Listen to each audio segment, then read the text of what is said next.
Hello and welcome back to the Low Carbon Project. I'm here with Matthew again at his house. It's been a little bit of a long time since I've been here. I think last time I was here we only had the slab done, and now, well, have a look. You're got the walls that you started, and I suppose really what you've been up to since the last episode. Yeah, so we've been putting the hemp in. Sorry, I can't talk. We've been putting hemp in the walls, and as you can see, we're over halfway with that. And but we're going to cover that. We'll come back to that in a later episode and do a whole episode on the hemp. But what we did prior to that was put electric conduit in the walls, because it's a bit earlier than you normally would be thinking about electrics at this stage of a build. But with hempcrete, we don't want to be chasing out the walls and stuff like you would with a normal build later. So we're putting in conduit in the walls. So later on, when we do come to putting in the cables, we can just feed them down through the conduit. And it was quite nice because the wood wall board that we put up on the interior of the walls, we were able to go around and nicely pencil mark out for where all the sockets were getting cut it out, fit the back boxes, and we had something that we could run the conduit down to. We also put in a couple of big cable risers going from where the consumer unit is in the downstairs cupboard, running all the way up to the loft, so that we've got a main pathway for the circuits going up and down basically. And that's about it really, and then we got going with the hemp. That's where we are now. Yeah, I can see the hemp's probably, so that's about 55% done? Yeah. How's that going? Yeah. There's no point talking about hemp today, because we're going to do it at a later stage. That. Well, I think now's probably a good time to go through some of the questions that we've received from Reddit and Twitter followers. So thank you very much for participating. First off with Reddit, from someone called Drifting Through Time. Nice name. Where are you sourcing your materials? Okay, so the majority of the general building materials we're getting from a local builders merchants, Payless, and it's an old mate that works there, so he says not coming from far.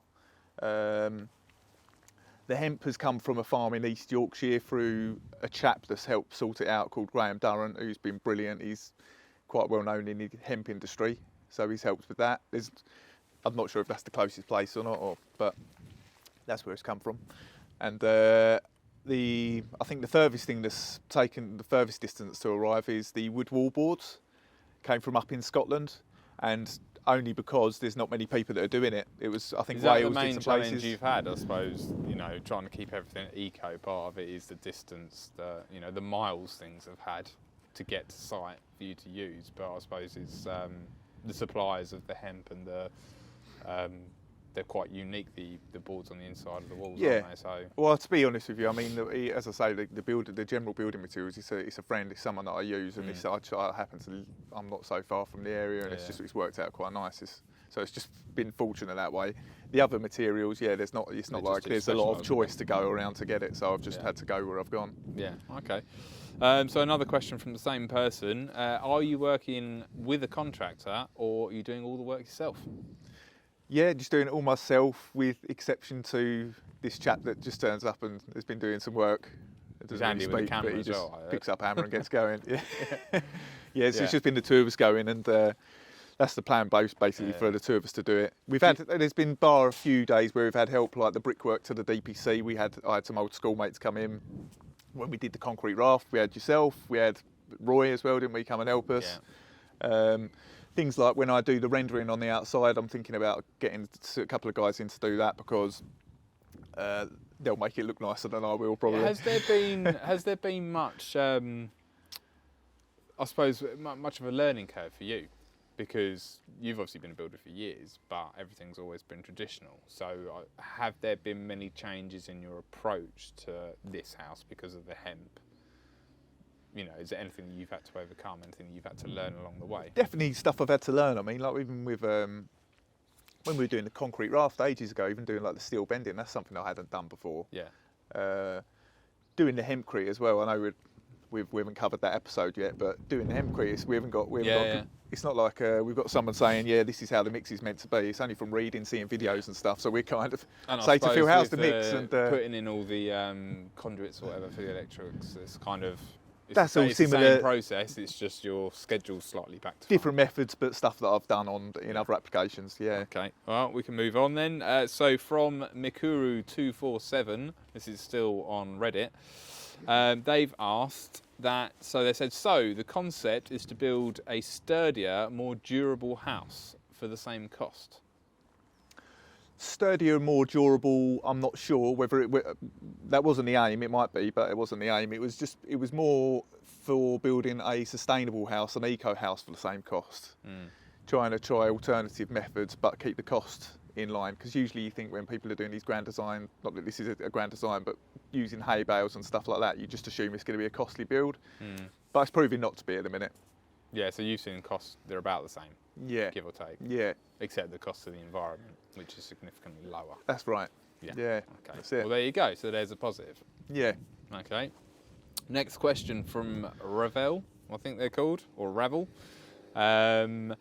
Is it too wet or cold? Very apt for today, being a nice cold April afternoon. But is it too wet or cold to place the nicks? And Okay. by that I assume that they mean the hempcrete nicks. Yeah. Well, I'll talk about them separately then. So for temperature-wise, I've heard from a chap that I spoke to that you can actually place it down to -8 degrees. Oh, okay. Well above that then. Yeah, and it's been quite cold, as you can see from what we're wearing, but Yeah. we've been Frozen. quite thankful for that, because when we're mixing up, we're wearing long sleeves so we don't damage our skin from the lime and stuff like that. So having the cooler temperatures has actually been nicer for working in. As far as wetness, you can't do it when it's raining. We've just had rain days, so we have been delayed by days off from rain. And as far as protecting it when we go away from site, to make sure the rain doesn't get on it, we don't have to protect the face of the wall. So falling rain onto the face of the wall is okay, but we do have to cover the top of the wall with felt to stop it landing on the top of the wall and sinking into the wall. Yeah. So a bit of disruption, but overall not too bad. Yeah, a few days off. Okay, and then I think this is actually the final question from the guys over on Reddit, and it's from Fractal Apple. Nice, I like that name. How much is one bale of hempcrete? It's a nice, easy question. That is easy. £9.50. Is that it? Yeah, I think that was plus VAT. I can't remember. I think it was £9.50 plus VAT. Yeah. Okay. Yeah. So 20% on. But yeah, how many? Although How many bales do you need per sort of load? I think I think it was 22 bales in a cubic metre, perhaps. Okay. Is that right? Was it? Per pallet? Oh, sorry, that was a pallet. No, sorry, beg your pardon. Yeah, it was 5 bales per cubic metre. Right. And I needed around about 40 metres worth. Blimey, okay. So give you an idea. Lots of nits instead. Yeah. Okay, and then this is actually the part that I've looked forward to the most, is having a little shout out to some of our trolls from Twitter, or Twatter, as I like to call it. So from Walker KD70,